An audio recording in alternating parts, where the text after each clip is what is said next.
Hello students, today in this lecture we are going to discuss valence bond theory. This theory is also called VBT. This theory was given by Hitler and London. दो scientist थे, इन दोनों ने chemical bond की formation को explain करने की कोशिश की इस थ्योरी का यूज करके। 1927 में इन्होंने ये थ्योरी जो थी वो दी थी। This theory is based on quantum mechanical model of atom, जो हमने सेकंड चैप्टर में पढ़ा था, जिसको मॉडर्न मॉडल भी बोला जाता है। So this theory is based on quantum mechanical model of atom. बच्चों, क्वांटम मैकेनिक्स में हमने पढ़ा था कि whole of quantum mechanics is based on this equation that is called Schrödinger wave equation. इस इक्वेशन के अंदर h cap is called Hamiltonian operator. ये एक मैथमेटिकल फंक्शन होता है। psi is called wave function, जो किसी वेव को डिफाइन करता है। देखो, एटम के अंदर क्या चीज है जो कि वेव का काम करती है, तो हमने पढ़ा था de Broglie concept. De Broglie concept में क्या कहा गया था कि when electron moves around the nucleus it moves in the form of a wave. तो इलेक्ट्रॉन जो है वो एक वेव की तरह मूव करता है जब न्यूक्लियस के चारों तरफ मूव करता है। तो ये वेव फंक्शन जो है वो यहाँ पर इस इलेक्ट्रॉन के मोशन को डिफाइन कर रहा है। इस वेव फंक्शन का अगर स्क्वायर कर दिया जाए तो हमें probability of finding the electron मिल जाती है। मतलब वो रीजन जहां इलेक्ट्रॉन मिलने की सबसे ज्यादा संभावना है। So this is the maximum probability of finding the electron. और इस रीजन को क्या बोला जाता है? This region is called orbital. वो जगह जहां इलेक्ट्रॉन मिलने की संभावना सबसे ज्यादा होती है, दैट इज कॉल्ड ऑर्बिटल। तो आपने ध्यान दिया हो, सेकंड चैप्टर में हमने एक ऐसा डायग्राम जो था वो देखा था बुक्स में, जहां पर डॉटेड डायग्राम बना होता है, एक डार्क रीजन बना होता है न्यूक्लियस के चारों तरफ। This dark region is actually the space where probability of finding the electron is maximum, और इसको हम क्या बोलेंगे? This is called orbital. तो इस डार्क रीजन को ऑर्बिटल बोला जाएगा। तो सेकंड चैप्टर में हमने कितनी तरह के ऑर्बिटल्स बनाए थे? तो हमने 3 तरह के ऑर्बिटल्स की शेप बनाई थी, s orbital, p orbital and d orbital. s orbital spherical होता है शेप में, p ऑर्बिटल जो है वो डंबल शेप्ड होता है, और d ऑर्बिटल जो है वो डबल डंबल शेप्ड होता है, इस तरीके से। So these are the different shapes of orbitals, या फिर region with probability of finding the electron is maximum. अब इन ऑर्बिटल्स का यूज किया जाता है वैलेंस बॉन्ड थ्योरी के अंदर बॉन्डिंग को एक्सप्लेन करने के लिए। तो कैसे यूज करते हैं, आओ देखते हैं। सबसे पहले हम डिस्कस कर लेते हैं postulates. First postulate says that covalent bond is formed, covalent bond is formed due to overlapping of atomic orbital having unpaired electron। तो क्या कहता है पहला पोस्टुलेट कि आपके पास जो भी एटम है जो बॉन्ड बनाने वाले हैं, इन एटम्स का एटॉमिक ऑर्बिटल जिसमें अनपेयर्ड इलेक्ट्रॉन होगा वो ओवरलैप होगा। तो हम एग्जांपल ले लेते हैं, हाइड्रोजन मॉलिक्यूल जो है उसको बनाना है, तो हाइड्रोजन के 2 एटम्स जो हैं वो इस बॉन्ड को बनाएंगे। कैसे बनाएंगे? तो देखो, पहले तो इसका एटॉमिक नंबर लिख लो। एटॉमिक नंबर दोनों ही एटम्स का क्या रहेगा? 1। कॉन्फ़िगरेशन लिखो तो क्या आ जाता है? 1s1। तो इन दोनों ही एटम्स के अंदर एक इलेक्ट्रॉन प्रेजेंट है, और कौन से ऑर्बिटल में है? 1s orbital. ये 1s ऑर्बिटल जो है उसमें एक ही इलेक्ट्रॉन प्रेजेंट है जो कि अनपेयर्ड है। तो atomic orbital having unpaired electron they will undergo overlapping. ये दोनों ऑर्बिटल जो है वो क्या हो जाएंगे, ओवरलैप हो जाएंगे, और ओवरलैप होके क्या बनाएंगे, कोवेलेंट बॉन्ड की फॉर्मेशन करेंगे। सो 1s and 1s of this atom will be overlapping। ये बोला गया फर्स्ट पॉइंट। चलिए एक और एग्जांपल देख लेते हैं इसी पॉइंट को समझने के लिए। सपोज ऑक्सीजन जो है इसके मॉलिक्यूल की फॉर्मेशन हम एक्सप्लेन करते हैं, तो कौन सा ऑर्बिटल जो है वो बॉन्डिंग में हिस्सा लेगा, ओवरलैपिंग में हिस्सा लेगा। तो देखो इसका एटॉमिक नंबर लिखिए, दोनों का एटॉमिक नंबर 8 आएगा। कॉन्फ़िगरेशन लिखो 1s2 2s2 2p4। It is also having 1s2 2s2 2p4 configuration। अब अनपेयर्ड इलेक्ट्रॉन जो है वो किस ऑर्बिटल में है ये देखने के लिए हम ये वाला डायग्राम बना लेते हैं। 1s orbital completely filled, 2s orbital भी कंप्लीटली फिल्ड। अब देखो ये जो 2p है इसके अंदर 3 ऑर्बिटल्स होते हैं, 2px 2py और 2pz। 4 इलेक्ट्रॉन फिल करने हैं इसके अंदर। कैसे करोगे, पहले तो एक एक इलेक्ट्रॉन फिल करो तीनों ऑर्बिटल्स में, 3 इलेक्ट्रॉन हो गए और 4th इलेक्ट्रॉन यहाँ पे। अब देखो 2 अनपेयर्ड इलेक्ट्रॉन रह गए, तो ये जिस ऑर्बिटल में है ये ऑर्बिटल यूज होंगे ओवरलैपिंग के अंदर। तो कौन कौन से ऑर्बिटल आ गए, 2py और 2pz। तो ऐसे ही ये वाला एटम जो है इसके कौन से ऑर्बिटल्स ओवरलैपिंग में हिस्सा लेंगे, तो इसका भी ऐसे ही डायग्राम बना लो। तो ये 1s ऑर्बिटल, ये 2s ऑर्बिटल, ये 2px, ये 2py और ये 2pz। यहाँ पर भी 2 अनपेयर्ड इलेक्ट्रॉन आएंगे। दोनों अनपेयर्ड इलेक्ट्रॉन कौन से हैं, 2py और 2pz में। तो 2 एटॉमिक ऑर्बिटल्स ये इसके और 2 एटॉमिक ऑर्बिटल्स इसके, ये ओवरलैपिंग में हिस्सा लेंगे। तो ये हो गया फर्स्ट पॉइंट का मतलब, वो एटॉमिक ऑर्बिटल्स ओवरलैप होते हैं जिनमें अनपेयर्ड इलेक्ट्रॉन प्रेजेंट होता है, बाकी नहीं।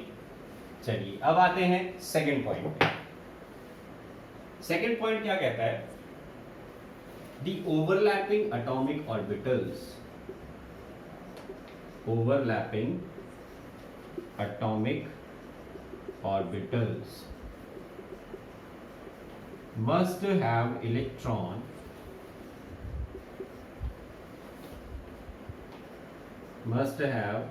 जो भी अनपेयर्ड इलेक्ट्रॉन है इनके अंदर with opposite spin, spin opposite होनी चाहिए इन अनपेयर्ड इलेक्ट्रॉन्स की। तो इसका क्या मतलब हुआ, तो हमने अभी हाइड्रोजन का जो एटॉमिक ऑर्बिटल बनाया था 1s, इसमें ये जो इलेक्ट्रॉन दिखाया था और दूसरे एटम के अंदर ये जो इलेक्ट्रॉन दिखाया था, तो ये कह रहा है कि जब ये ओवरलैप होंगे तो इन इलेक्ट्रॉन्स की स्पिन जो है वो ऑपोजिट होनी चाहिए, तभी ओवरलैपिंग पॉसिबल है। अगर इनकी स्पिन आप सेम रखते हो, if you keep their spin same, तो ओवरलैपिंग नहीं हो पाएगी। क्योंकि जब ये रीजन पास आएंगे और ओवरलैप करेंगे, तो क्योंकि हमारे दोनों ही इलेक्ट्रॉन्स की स्पिन सेम रहेगी, इस वजह से ये एक दूसरे को रिपेल करेंगे, और रिपेल करेंगे तो ओवरलैपिंग नहीं हो पाएगी।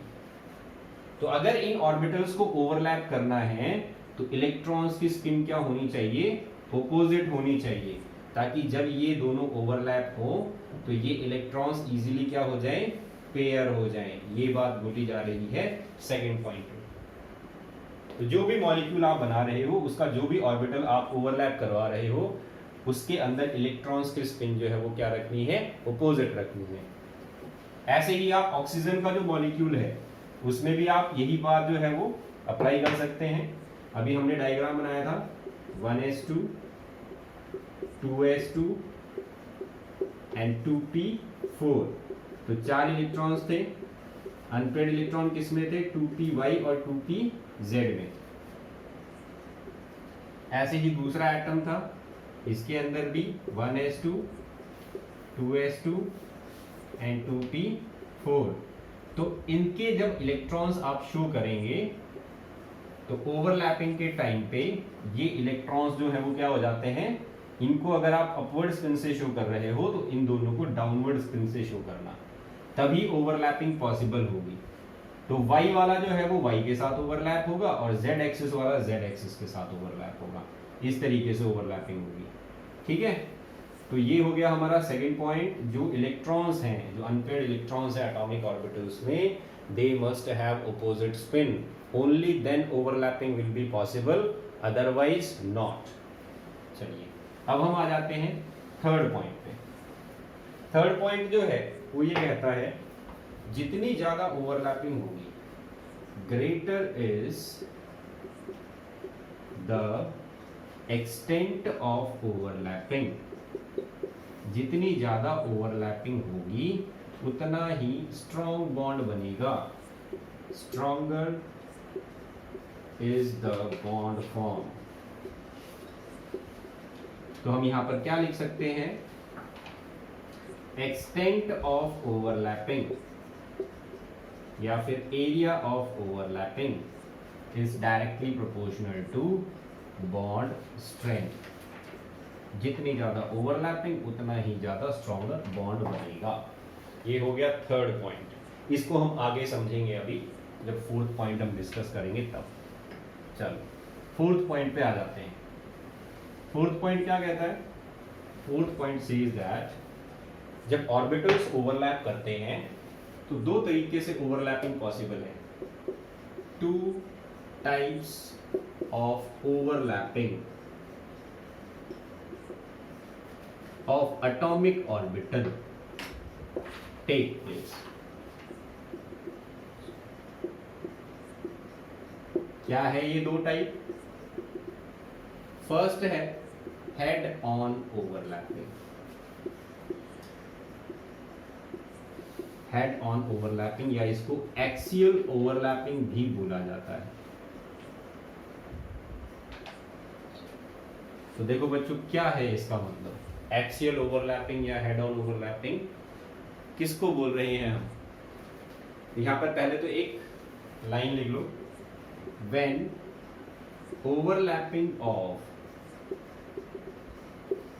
Atomic orbital take place along internuclear axis, तो उसको बोला जाता है एक्सियल ओवरलैपिंग या फिर हेड ऑन ओवरलैपिंग। तो इंटरन्यूक्लियर एक्सिस पे जब भी ओवरलैपिंग होती है उसको हेड ऑन ओवरलैपिंग बोला जाता है।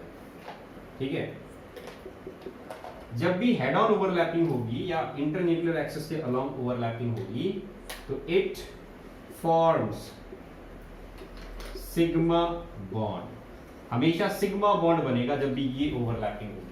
तो आओ देखते हैं इंटरन्यूक्लियर एक्सिस पे ओवरलैपिंग जो है वो कैसे होती है। सपोज आपके पास कोई ऐसा मॉलिक्यूल बन रहा है जिसमें 1s ऑर्बिटल के साथ ओवरलैप कर रहा है। तो अभी आपको मैंने हाइड्रोजन मॉलिक्यूल का एग्जांपल दिया था। तो हाइड्रोजन मॉलिक्यूल में क्या होते हैं, 1s ऑर्बिटल जो है उसमें एक अनपेयर्ड इलेक्ट्रॉन होता है, तो दूसरा एटम जो होगा उसके भी 1s ऑर्बिटल के अंदर अनपेयर्ड इलेक्ट्रॉन रहेगा। तो ये दोनों ऑर्बिटल जो हैं ये अपना इलेक्ट्रॉन क्या करेंगे, पेयर करने के लिए पास आएंगे। अब देखो ये पास कहां से आ रहे हैं, इन दोनों न्यूक्लियस से जो एक्सिस पास हो रही है, this is called internuclear axis. इसको बोलते हैं इंटरन्यूक्लियर एक्सिस। तो ये अपने इलेक्ट्रॉन को पेयर करने के लिए इस एक्सिस से पास आ रहे हैं। जब ये पास आएंगे तो इस तरीके से ये ओवरलैप करेंगे और अपना इलेक्ट्रॉन जो है उसको पेयर कर लेंगे। तो ये जो रीजन बन गया, this is called overlapping region. ये ओवरलैपिंग रीजन जो है वो कहां बना, this overlapping region is lying along the internuclear axis. ये ओवरलैपिंग रीजन जो है it lie along the internuclear axis. तो इसको क्या बोलेंगे, this is called head on overlapping या फिर एक्सियल ओवरलैपिंग। इसको बोला जाएगा एक्सियल ओवरलैपिंग। एक और एग्जांपल ले लेते हैं। मान लो हमारे पास कोई ऐसा मॉलिक्यूल है जिसके अंदर कोई s ऑर्बिटल जो है वो किसी p ऑर्बिटल के साथ ओवरलैप करता है। तो अगर ये दोनों ऑर्बिटल्स जब आपस में ओवरलैप होते हैं तो इस तरीके से अगर ओवरलैप हो जाए कि इंटरन्यूक्लियर एक्सिस के अलोंग ओवरलैपिंग हो इनकी, तो ये इस तरीके से ओवरलैप करें एक दूसरे को कि इंटरन्यूक्लियर एक्सिस के अलोंग इनकी ओवरलैपिंग हो। तो ये इंटरन्यूक्लियर एक्सिस हो गई, यहां पर ये ओवरलैप कर रहे हैं एक दूसरे को, तो इसको हम क्या बोलेंगे, this is called head on overlapping या फिर एक्सियल ओवरलैपिंग। एक और पॉसिबिलिटी है, अगर P और P आपस में ओवरलैप करें और ये इस तरीके से ओवरलैप कर रहे हैं कि इंटरन्यूक्लियर एक्सिस के अलोंग इनकी ओवरलैपिंग हो रही है, P के साथ ओवरलैपिंग कर रहा है, लेकिन इंटरन्यूक्लियर एक्सिस के अलोंग ओवरलैपिंग कर रहा है। तो ये दोनों न्यूक्लियस हैं, ये एक न्यूक्लियस हो गया इस एटम का, ये दूसरा न्यूक्लियस है दूसरे एटम का। इन दोनों के न्यूक्लियस से जो एक्सिस पास हो रही है उसको इंटरन्यूक्लियर एक्सिस बोल रहे हैं। ओवरलैपिंग जो हो रही है इन दोनों की वो इस एक्सिस के ऊपर हो रही है, इंटरन्यूक्लियर एक्सिस के ऊपर ओवरलैपिंग हो रही है। तो ये क्या कहलाएगी, this is called head on overlapping. इसको हम हेड ऑन ओवरलैपिंग बोलने वाले हैं। ये हो गया ओवरलैपिंग रीजन। तो ये टाइप्स हो गई। हेड ऑन ओवरलैपिंग जो है वो आप इस तरीके से शो कर सकते हैं, जो भी एटॉमिक ऑर्बिटल अपनी इंटरन्यूक्लियर एक्सिस के ऊपर ओवरलैप करता है तब उसको बोला जाता है हेड ऑन ओवरलैपिंग। और जब भी हेड ऑन ओवरलैपिंग होती है क्या बनता है, हमेशा सिग्मा बॉन्ड बनता है। एक पॉइंट और नोट करवा रहा हूं बच्चों, यहां पर देखो, ये जो ऑर्बिटल, ये जो हमने शेप बनाई है, ये शेप किसकी वजह से बनी है, this is due to the electron. Electron के मिलने की संभावना सबसे ज्यादा जिस जगह पर है दैट इज कॉल्ड ऑर्बिटल। तो ये ऑर्बिटल की शेप है। ऑर्बिटल जो है वहां पर कौन होता है, इलेक्ट्रॉन। और इलेक्ट्रॉन जो है वो क्या है, अभी हमने बोला था electron is a wave, electron wave की तरह मूव करता है। तो जब ये दो ऑर्बिटल्स पास आते हैं और ओवरलैप करते हैं तो ये सिचुएशन हो जाती है। ये इस इलेक्ट्रॉन की वेव है जो यहां पर प्रेजेंट होगा और ये वेव इस इलेक्ट्रॉन की है जो यहां पर होगा। अगर ये दोनों इलेक्ट्रॉन इस तरीके से ओवरलैप करते हैं तो ही बॉन्ड बनता है। मतलब पॉजिटिव पॉजिटिव के साथ ओवरलैप करे और नेगेटिव नेगेटिव के साथ ओवरलैप करे। तो हम क्या करते हैं, हम इस ऑर्बिटल के अंदर दो साइन और लगा देते हैं। ये नेगेटिव साइन लगा दिया, ये पॉजिटिव। तो इस नेगेटिव और पॉजिटिव का मतलब क्या है, ये नेगेटिव और पॉजिटिव इस इलेक्ट्रॉन के वेव मोशन को डिफाइन कर रहा है। ऐसे ही इस ऑर्बिटल के अंदर भी हम एक पॉजिटिव और नेगेटिव साइन लगा देते हैं। तो ये पॉजिटिव और नेगेटिव इस दूसरे इलेक्ट्रॉन के वेव मोशन को डिफाइन कर रहा है। जब पॉजिटिव पॉजिटिव आमने सामने होते हैं तो ही ये बॉन्ड फॉर्मेशन होती है। अगर पॉजिटिव और नेगेटिव सामने आ जाएं, मान लो अगर ये कॉम्बिनेशन बन जाए किसी ऑर्बिटल के ओवरलैप करने से, तो पॉजिटिव और नेगेटिव एक दूसरे के इफेक्ट को क्या कर देंगे, कैंसिल कर देंगे। और अगर कैंसिल कर दिया तो no bond will be formed, ये रीजन ही नहीं होगा, ओवरलैपिंग रीजन ही नहीं बनेगा अगर ये कॉम्बिनेशन हो गया तो आप जब बुक्स में देखोगे, बुक्स में आपको ये साइन लगे हुए मिलेंगे। और ये साइन जब भी हम लगाते हैं तो हम इस बात का ध्यान रखते हैं कि सेम साइन जो है वो ओवरलैप हो, क्योंकि सेम साइन जब ओवरलैप होगा तो ये जो इलेक्ट्रॉन वेव है वो एक दूसरे के क्या कर देगी, इफेक्ट को एनहेंस कर देगी और बॉन्ड फॉर्मेशन तभी होता है। तो बॉन्ड हमेशा कब बनेगा, जब सिमिलर साइन ओवरलैप होंगे। अगर ऑपोजिट साइन ओवरलैप हो गए तो बॉन्ड नहीं बनेगा, ओवरलैप नहीं होगा। तो इस पॉइंट को भी आप नोट कर सकते हैं कि द एटॉमिक ऑर्बिटल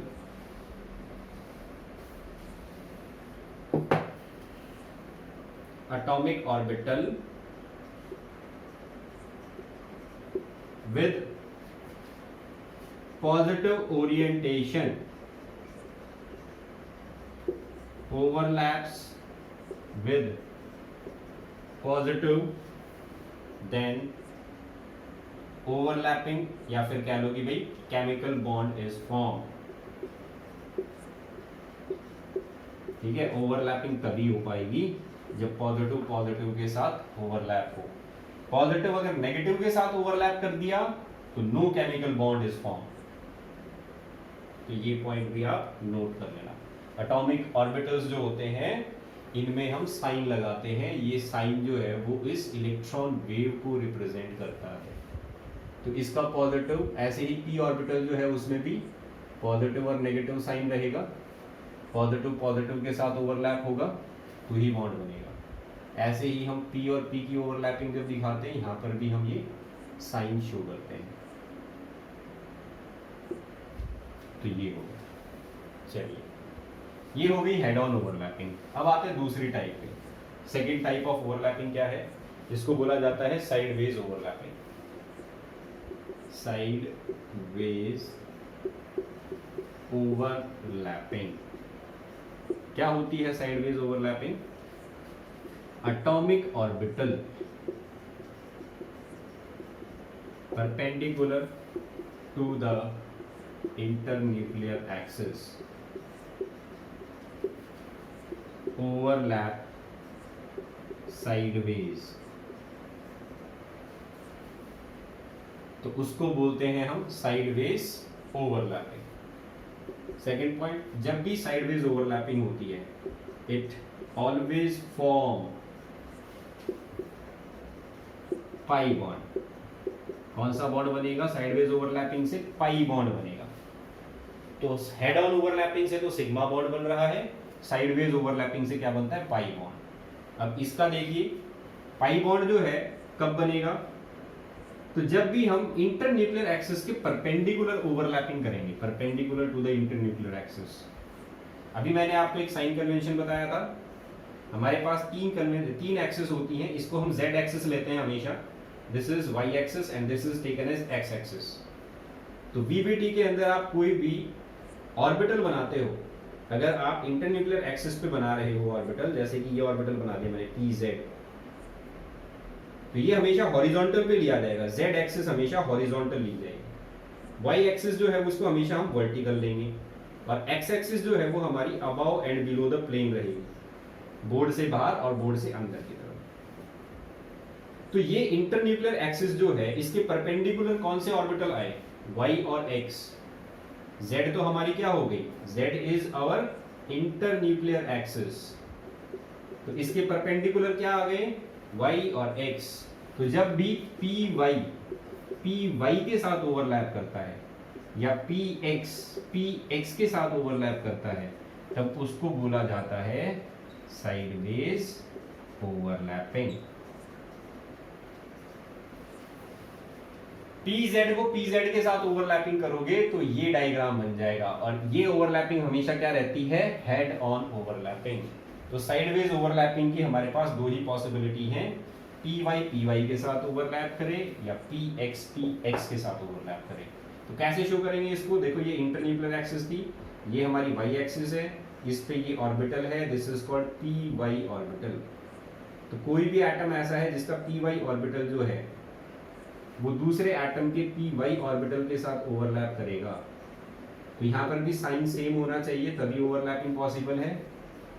ये ओवरलैप करेंगे तो कैसा डायग्राम बनाओगे? ऐसा डायग्राम बनाएंगे हम। ये जो रीजन बन रहा है this is sideways overlapping region, ठीक है, और इसको बोला जाएगा दिस इज साइडवेज ओवरलैपिंग। तो अब ओवरलैपिंग जो है वो इंटरन्यूक्लियर एक्सिस के ऊपर नहीं हो रही, यहाँ पर ओवरलैपिंग रीजन एक्सिस के ऊपर लाई कर रहा था, लेकिन इस केस में overlapping region above and below the internuclear axis है, ठीक है। तो यहाँ पर आपको हमेशा overlapping region above and below the internuclear axis देखने को मिलता है। तो पी वाई इस तरीके से ओवरलैप करते हैं।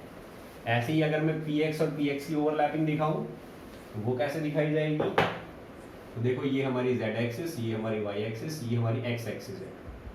तो ये हो गया हमारा पी एक्स ऑर्बिटल, इसका ये पॉजिटिव लोब, इसका ये नेगेटिव लोब। ऐसे ही दूसरा एटम जो आएगा उसका भी पी एक्स ऑर्बिटल ऐसे ही बनाओगे, ये दोनों ओवरलैप होंगे, तो इनको हम इस तरीके से शो करते हैं।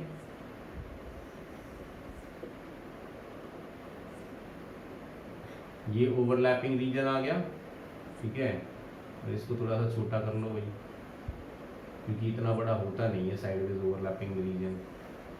और ये आ गया, तो ये हो गई हमारी पी एक्स ओवरलैपिंग। तो इसको बोला जाएगा sideways overlapping, this is sideways overlapping. तो ये दो टाइप हो जाती है ओवरलैपिंग की। चलिए, अब हम चलते हैं फिफ्थ पॉइंट पे।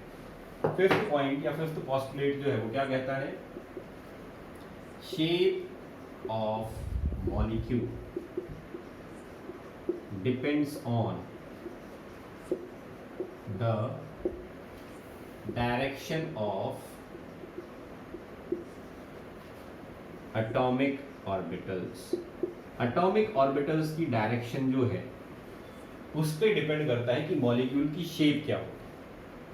तो ये 5 पोस्टुलेट्स हैं जिनका यूज करके अब हम मॉलिक्यूल्स की फॉर्मेशन जो है उसको एक्सप्लेन करने वाले हैं। एक बार बच्चों मैं आपको सिग्मा और पाई बॉन्ड जो है उनके बीच में डिफरेंस और बता देता हूं। यहां पर अभी मैंने आपको ये बताया कि सिग्मा बॉन्ड कैसे बनता है और पाई बॉन्ड कैसे बनता है। तो देखो हमने देखा था सिग्मा बॉन्ड कब बनेगा, head on overlapping. It is always formed by head on overlapping या एक्सियल ओवरलैपिंग। और ये कैसे बनता है, it is always formed by sideways overlapping. तो जब साइड से ओवरलैपिंग होती है तब बनता है पाई बॉन्ड। दूसरी बात, सिग्मा बॉन्ड जब बनता है तो ये हमेशा इंटरन्यूक्लियर एक्सिस के ऊपर बनेगा। It is formed at the internuclear axis.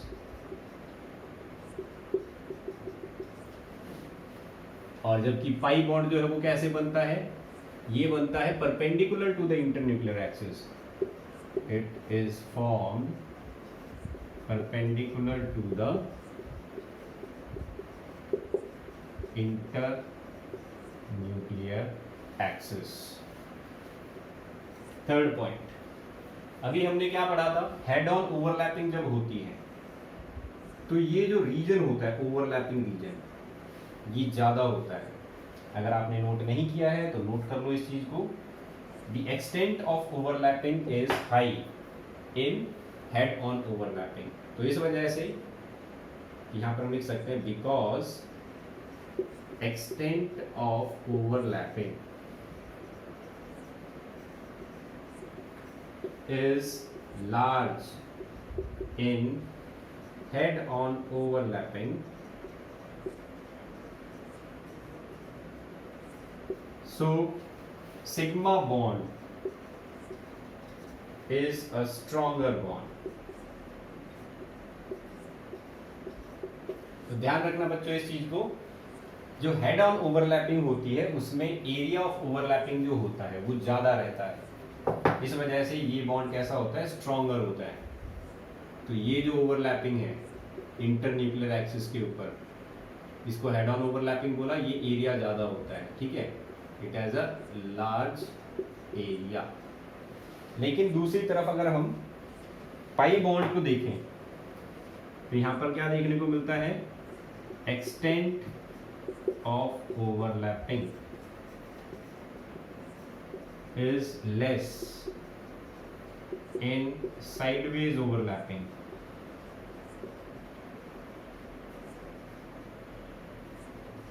So pi bond formed is comparatively weak। तो भाई एरिया ऑफ ओवरलैपिंग कम रहेगा तो बॉन्ड कमजोर रहेगा, और बॉन्ड कमजोर रहेगा तो कम एनर्जी चाहिए उसको तोड़ने के। तो ऐसे बॉन्ड को क्या बोलते हैं, वीक बॉन्ड बोला जाता है। तो ये जो ओवरलैपिंग है इसका ओवरलैपिंग रीजन जो है वो उतना ज़्यादा नहीं है जितना सिग्मा बॉन्ड का था। तो इस वजह से ये एक स्ट्रॉन्गर बॉन्ड है और ये एक वीकर बॉन्ड रहेगा। चलिए अब हम चलते हैं लास्ट पॉइंट पे इन दोनों के बीच में डिफरेंस का।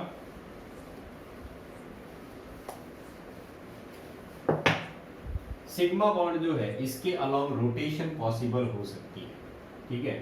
तो रोटेशन अबाउट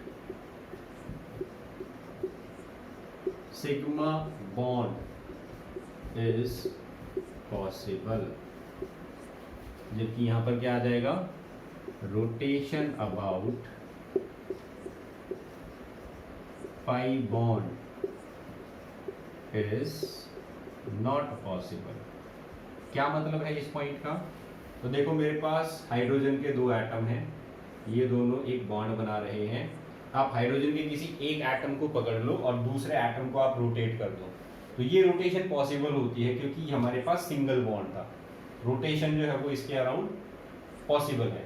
लेकिन पाई बॉन्ड जो बनता है उसमें साइडवेज ओवरलैपिंग होती है, और साइडवेज ओवरलैपिंग अगर आप इस एक पी ऑर्बिटल को पकड़ते हो और दूसरे को अगर आप रोटेट करते हो तो आपका ये रीजन जो है वो क्या आ जाएगा, 90 डिग्री घुमाते ही टूट जाएगा। तो ये बॉन्ड खत्म हो जाएगा अगर हम इसको रोटेट करने की कोशिश करते हैं तो। लेकिन यहाँ पर इस बॉन्ड पे कोई फर्क नहीं पड़ता, ठीक है। तो इस वजह से ये बॉन्ड जो है उसके अलोंग रोटेशन पॉसिबल नहीं है, लेकिन इसके अलोंग रोटेशन पॉसिबल है। तो ये डिफरेंस हो जाता है सिग्मा बॉन्ड में और पाई बॉन्ड में। चलो अब हम बच्चों कुछ एग्जांपल्स डिस्कस कर लेते हैं जो हम यूज कर सकते हैं वैलेंस बॉन्ड थ्योरी को एक्सप्लेन करने के लिए। तो देखो वैलेंस बॉन्ड थ्योरी जो है वो किस तरीके से मॉलिक्यूल्स की फॉर्मेशन को एक्सप्लेन करती है।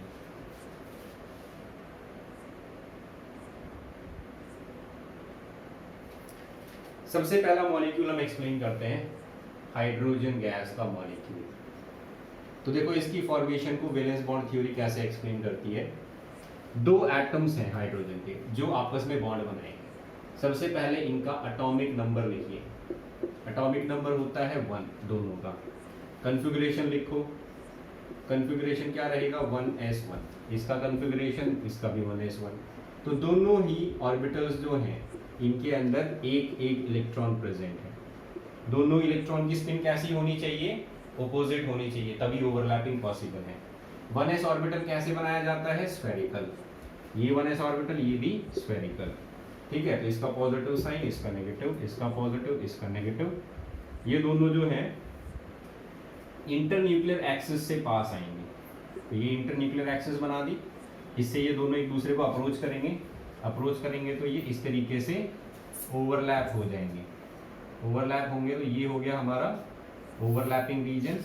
दोनों इलेक्ट्रॉन्स हमारे पेयर हो गए और ये ओवरलैपिंग रीजन क्या बनाता है, it forms sigma bond.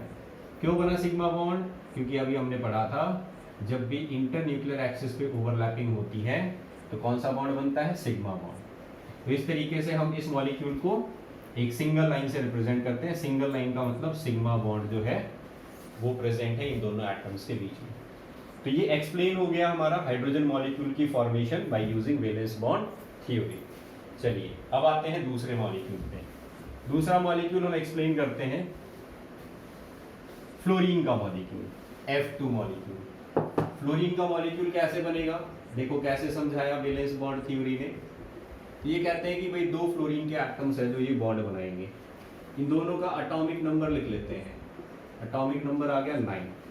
Configuration लिख लेते हैं। कॉन्फ़िगरेशन हो गया 1s2 2s2 2p5। तो 1s orbital completely filled, 2s orbital completely filled, 2p orbital जो है इसमें 2px 2py और 2pz। 5 इलेक्ट्रॉन है, पहले तो एक एक भर दो, फिर चौथा और फिर पांचवा। तो सिर्फ एक अनपेयर्ड इलेक्ट्रॉन बच गया जो कि 2pz में है। ऐसे ही इसका भी आप कॉन्फ़िगरेशन लिखोगे 1s2 2s2 2p5। यहाँ पर भी 1s कंप्लीटली फिल्ड, 2s भी कंप्लीटली फिल्ड, 2p जो है इसके अंदर 2px 2py 2pz 1 2 3 4 और 5। तो इसका भी आखिरी इलेक्ट्रॉन जो है वो अनपेयर्ड है 2pz में। pz जो है वो कहाँ बनाया जाता है, अलोंग द इंटरन्यूक्लियर एक्सिस। समझाया था आपको, ये हमेशा हम z एक्सिस लेने वाले हैं। तो ये z एक्सिस हो गई, ये इसका नेगेटिव लोब, ये इसका पॉजिटिव लोब, ये इसका न्यूक्लियस। इस एटम का भी हम p ऑर्बिटल ऐसे ही बनाएंगे, ये भी pz ऑर्बिटल ही रहेगा, ये पॉजिटिव ये नेगेटिव लोब, ठीक है। तो यहाँ पर एक एक अनपेयर्ड इलेक्ट्रॉन है। अब इस इलेक्ट्रॉन को आप क्या दिखाओगे, ऑपोजिट, क्योंकि आपको पेयर करवाना है, ठीक है। तो यहाँ पर ये जो लोब है इसमें एक इलेक्ट्रॉन ये इसका ऑपोजिट है, इसका ये ऊपर की तरफ, ठीक है। तो ये पॉजिटिव लोब था, ये भी पॉजिटिव लोब है। ओवरलैप करेंगे, ओवरलैपिंग कहाँ होगी, इस इंटरन्यूक्लियर एक्सिस के ऊपर। तो जो एक्सिस इन दोनों के न्यूक्लियस से पास होगी है, तो पास होगी तो फिर कैसा डायग्राम बनाएंगे हम, तो ये डायग्राम बन जाएगा कुछ इस तरीके से, ठीक है। तो ये इंटरन्यूक्लियर एक्सिस हो गई और ये हो गया हमारा ओवरलैपिंग रीजन। अब ये ओवरलैपिंग रीजन कहाँ लाई कर रहा है, it lies on the internuclear axis. तो ये कौन सा बॉन्ड बनाएगा, it forms a sigma bond. तो ये बन गया हमारा सिग्मा बॉन्ड। तो इसको हम कैसे दिखाएंगे, F single bond, F single bond का मतलब सिग्मा बॉन्ड। तो ये हो गया फ्लोरीन मॉलिक्यूल की फॉर्मेशन का explanation according to valence bond theory. चलिए अब अगला मॉलिक्यूल ले लेते हैं HF। HF जो है उसके मॉलिक्यूल की फॉर्मेशन कैसे एक्सप्लेन करेंगे, तो देखो एक हाइड्रोजन का एटम, एक फ्लोरीन का, इधर हाइड्रोजन लिख दिया, इधर फ्लोरीन। एटॉमिक नंबर लिखो, एटॉमिक नंबर लिख दिया 1 और 9। कन्फिगरेशन लिखो, कन्फिगरेशन लिख दिया 1s1 और ये हो जाएगा 1s2 2s2 2p5। 1s orbital बनाओ completely filled, 2s orbital completely filled, 2p orbital जो है वो कैसे बनेगा, 2px 2py 2pz। पहले तो एक एक इलेक्ट्रॉन, फिर चौथा इलेक्ट्रॉन पेयर्ड, फिर पांचवा इलेक्ट्रॉन पेयर्ड। तो यहाँ पर अनपेयर्ड इलेक्ट्रॉन किस में है, 2pz में। यहाँ पर अनपेयर्ड इलेक्ट्रॉन किस में है, 1s में। तो इसके इलेक्ट्रॉन को मैं डाउनवर्ड स्पिन दिखा देता हूँ ताकि पेयरिंग करवानी पड़ेगी। 1s ऑर्बिटल कैसा बनाया जाता है, स्फेरिकल। 2pz कैसा बनाया जाता है, अलोंग दी एक्सिस, ठीक है। तो ये हो गया हमारा 2pz ऑर्बिटल। इसका इलेक्ट्रॉन इसमें है, इसका इलेक्ट्रॉन यहाँ पर है। इसका नेगेटिव और पॉजिटिव लोब इधर, ये पॉजिटिव ये नेगेटिव लोब, ये दोनों जब पास आएंगे तो कहाँ ओवरलैप करेंगे, इंटरन्यूक्लियर एक्सिस पे ओवरलैपिंग होगी। इंटरन्यूक्लियर एक्सिस पे ओवरलैपिंग होगी तो कैसा बॉन्ड दिखाओगे, ऐसा। तो ये क्या बना, इंटरन्यूक्लियर एक्सिस पे जो बॉन्ड बनता है that is called sigma bond. तो फिर से इंटरन्यूक्लियर एक्सिस पे बॉन्ड बन गया, सिग्मा बॉन्ड बोलेंगे और इसको H सिंगल बॉन्ड F से रिप्रेजेंट किया जाएगा। तो ये एक्सप्लेनेशन दे दिया वैलेंस बॉन्ड थ्योरी ने HF के मॉलिक्यूल के फॉर्मेशन का। चलिए अब आते हैं नेक्स्ट। नेक्स्ट है ऑक्सीजन का मॉलिक्यूल। ऑक्सीजन का मॉलिक्यूल कैसे बनेगा, देखो बच्चों O2 मॉलिक्यूल है, 2 ऑक्सीजन के एटम जो है वो लेने पड़ेंगे। दोनों का एटॉमिक नंबर क्या रहेगा, 8। ये हो गया एटॉमिक नंबर। कन्फिगरेशन देखो, कन्फिगरेशन क्या आएगा, 1s2 2s2 2p4। इसका कन्फिगरेशन 1s2 2s2 2p4। यहाँ पर s ऑर्बिटल कंप्लीटली फिल्ड, इसका 2s orbital completely filled. 2p जो है इसके अंदर अब कितने इलेक्ट्रॉन हैं, तो इसके अंदर इलेक्ट्रॉन है 1 2 3 एंड 4। तो 2 अनपेयर्ड इलेक्ट्रॉन आए। 2 अनपेयर्ड इलेक्ट्रॉन किस में है, 2py में और 2pz में। दूसरे एटम का देखो, 1s orbital completely filled, 2s orbital completely filled. 2p orbital जो है इसके अंदर 4 इलेक्ट्रॉन्स हैं, 2px 2py 2pz, 1 2 3 और 4। इसके भी 2 अनपेयर्ड इलेक्ट्रॉन हैं जो कि 2py और 2pz में है। मैं इसके इलेक्ट्रॉन्स को जो है वो डाउनवर्ड स्पिन से रिप्रेजेंट कर देता हूँ क्योंकि ओवरलैपिंग करवानी है। तो 2py और 2pz, ये z एक्सिस थी और ये y एक्सिस थी। तो z एक्सिस पे जो ऑर्बिटल होगा ये हो गया 2pz और y एक्सिस पे जो ऑर्बिटल होगा ये क्या हो गया, 2py। तो ये हमारा ऑक्सीजन एटम का py और ये pz ऑर्बिटल हो गया। अब देखो py का पॉजिटिव लोब नेगेटिव लोब, इसका पॉजिटिव लोब नेगेटिव लोब, एक इलेक्ट्रॉन इसमें है अनपेयर्ड, एक इलेक्ट्रॉन इसमें है अनपेयर्ड। ऐसे ही दूसरा एटम, इसके भी z एक्सिस पे और ये y एक्सिस पे, ठीक है। तो ये हो गया 2py और ये हो गया 2pz। अब क्योंकि हमें ओवरलैपिंग करवानी है और मॉलिक्यूल का बॉन्ड बनवाना है तो भाई पॉजिटिव की तरफ पॉजिटिव रखना पड़ेगा और नेगेटिव की तरफ नेगेटिव। इसके इलेक्ट्रॉन अपवर्ड स्पिन के हैं तो इसका इलेक्ट्रॉन क्या रहेगा, डाउनवर्ड स्पिन का। z के साथ ओवरलैप करता है हमेशा और y के साथ ओवरलैप करता है। ये बात नोट कर लेना बच्चों, py हमेशा py के साथ ओवरलैप करेगा, pz के साथ ओवरलैप करेगा, px के साथ ओवरलैप करेगा। क्यों, क्योंकि अगर हम सपोज px और py की ओवरलैपिंग करवाएं तो भाई x एक्सिस जो है और y एक्सिस जो है ये तो परपेंडिकुलर है ना एक दूसरे के। तो यहाँ पर जो ऑर्बिटल अगर आप ओवरलैप करवाने के लिए पास भी लाते हो वो कभी ओवरलैप कर ही नहीं सकते क्योंकि उनके बीच में 90 डिग्री का एंगल है, इस तरीके से आएंगे वो अगर पास आते हैं तो ओवरलैपिंग जो है वो हमेशा सेम एक्सिस पे पॉसिबल हो सकती है, डिफरेंट एक्सिस पे कभी भी साइडवेज ओवरलैपिंग जो है वो नहीं हो सकती पी के केस में, ठीक है। तो डिफरेंट एक्सिस पे ओवरलैपिंग नहीं होती पी ऑर्बिटल के केस में, हमेशा सेम ऑर्बिटल जो है सेम एक्सिस के ऊपर ओवरलैप करते हैं। तो z z के साथ करेगा और y y के साथ ओवरलैप करेगा, तो क्या बन जाएगा, तो इस तरीके की शेप बन जाएगी हमारी। इस डायग्राम को हम ऐसे बनाते हैं,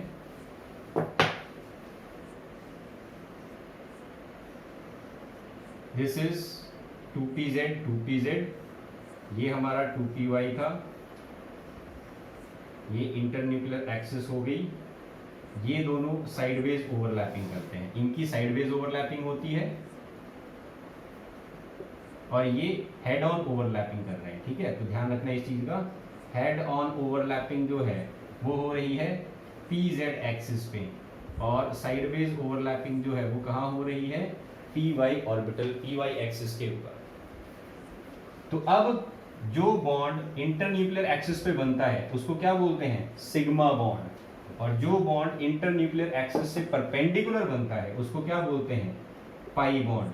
तो यहाँ पर पाई बॉन्ड तो बन गया साइडवेज ओवरलैपिंग से और सिग्मा बॉन्ड बन गया हेड ऑन ओवरलैपिंग से। तो ऑक्सीजन का मॉलिक्यूल कैसा दिखाया जाता है, O डबल बॉन्ड O।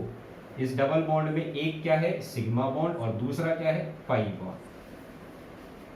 तो इस तरीके से ऑक्सीजन के मॉलिक्यूल की फॉर्मेशन को एक्सप्लेन करते हैं वैलेंस बॉन्ड थ्योरी का यूज करके। चलिए अब हम चलते हैं नेक्स्ट मॉलिक्यूल के बॉन्डिंग को एक्सप्लेन करने के लिए। Next molecule is nitrogen N2। अब नाइट्रोजन के मॉलिक्यूल की फॉर्मेशन को कैसे एक्सप्लेन करोगे, तो देखो यहाँ पर दो नाइट्रोजन के एटम्स जो हैं वो आपस में बॉन्ड बनाएंगे।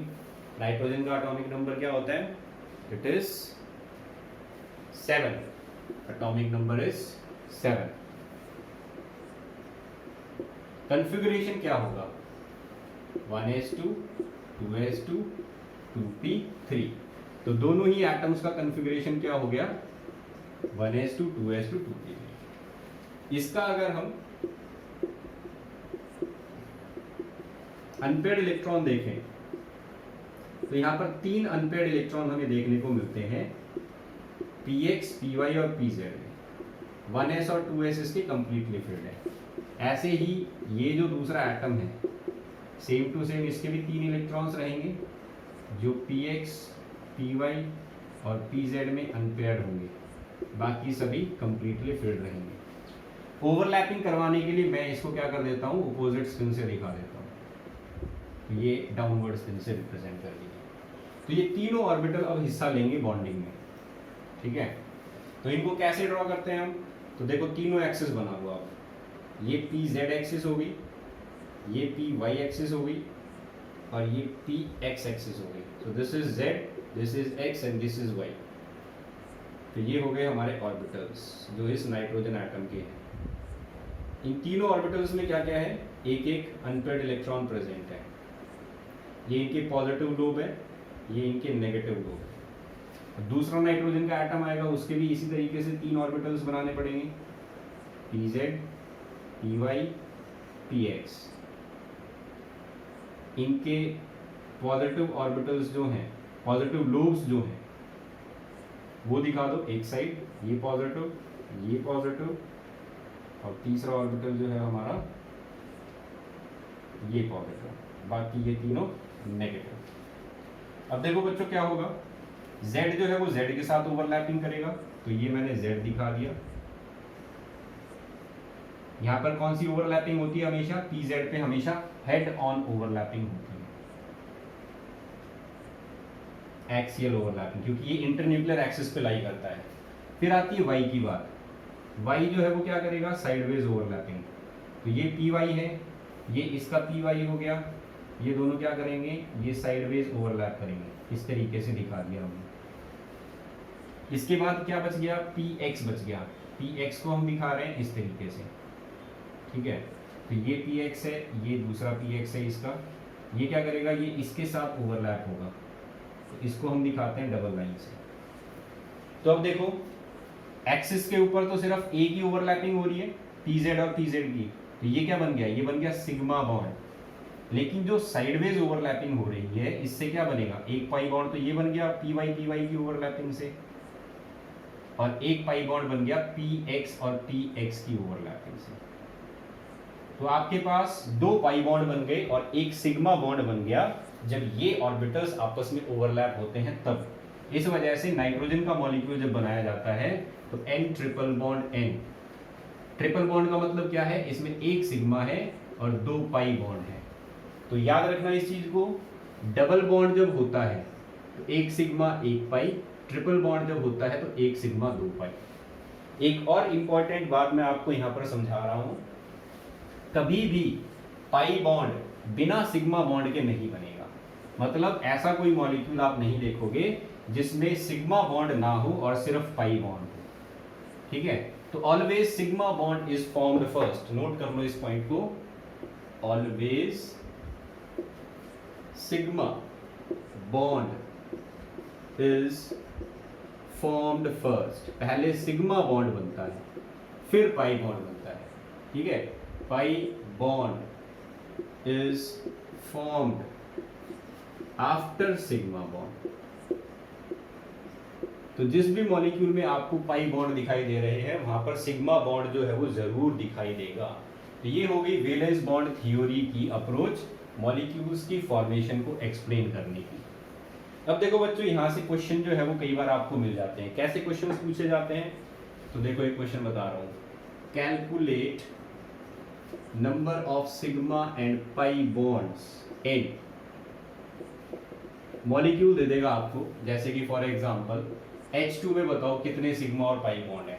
तो अभी हमने देखा था H single bond H, single bond जहां भी बनता है वहां पर सिर्फ सिग्मा बॉन्ड होता है, तो एक सिग्मा बॉन्ड। सेकेंड, ऑक्सीजन में बताओ कितने सिग्मा और पाई है। तो अभी हमने फॉर्मेशन देखी, डबल बॉन्ड आता है, डबल बॉन्ड का मतलब एक सिग्मा एक पाई, तो आंसर आ गया एक सिग्मा एक पाई। थर्ड, आपको बोलेगा कि ये बताओ CO2 के अंदर कितने सिग्मा और पाई हैं।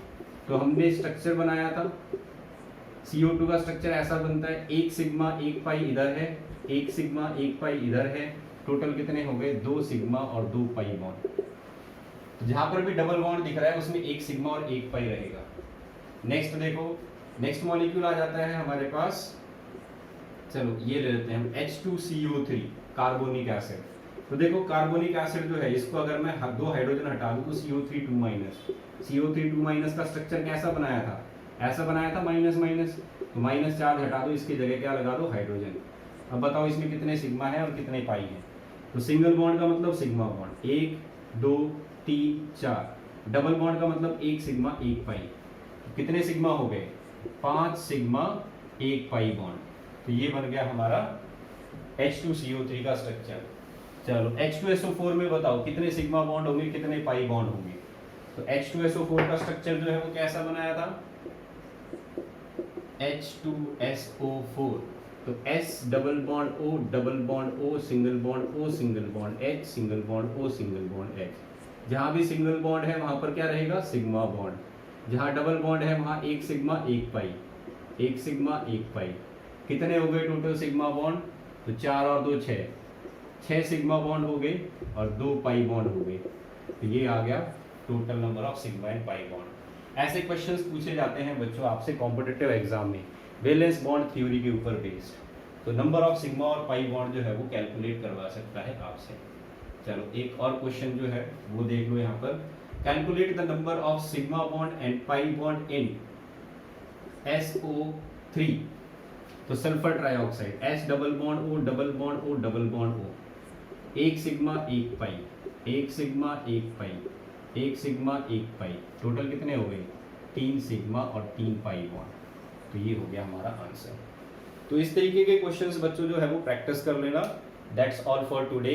ये हो गई हमारी valence bond theory. Next lecture में हम इसके लिमिटेशंस पढ़ेंगे और नेक्स्ट कंसेप्ट जो है उसको डिस्कस करेंगे। Thank you.